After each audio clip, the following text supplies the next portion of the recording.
ஜெய் சீதாராம். அனைவருக்கும் வணக்கம். அடியே நெஞ்சோதிர குருமார்களை வணங்கி இன்றைய பஞ்சாங்கம் பராபவ தமிழருடன் உத்தராயண புண்ணிய காலம் வசந்த ருது சித்திரை மாதம் 31ஆம் தேதி வியாழக்கிழமை 14/5/2026. சூரிய உதயம் காலை 5:54. சூரிய அஸ்தமனம் மாலை 6:22. இது கடலூர் மற்றும் தென்னார்காடு மாவட்டத்திற்குரியது. இன்றைய திதி தேய்பிறை துவாதசி காலை 8:11 வரை, பின்பு திரையோதசி. நட்சத்திரம் ரேவதி இரவு 8:06 வரை, பின்பு அஸ்வினி. யோகம் பிரீத்தி மாலை 3:25 வரை, பின்பு ஆயுஷ்மான். கரணம் தைதுலம் காலை 8:13 வரை, பின்பு கரசை கரணம் இரவு 7:19 வரை, பின்பு வணிசை கரணம்.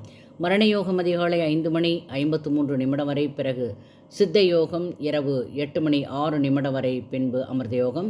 சந்திராஷ்டம நட்சத்திரம் பூரம் இரவு 8:06 வரை, பின்பு உத்திரம். மேலும் ஜோதிட தகவல் அறிவதற்கு ஸ்ரீஹரி சக்கரா செல்வாம்பிகை நாச்சியார். வாழ்க வளமுடன். நன்றி, வணக்கம்.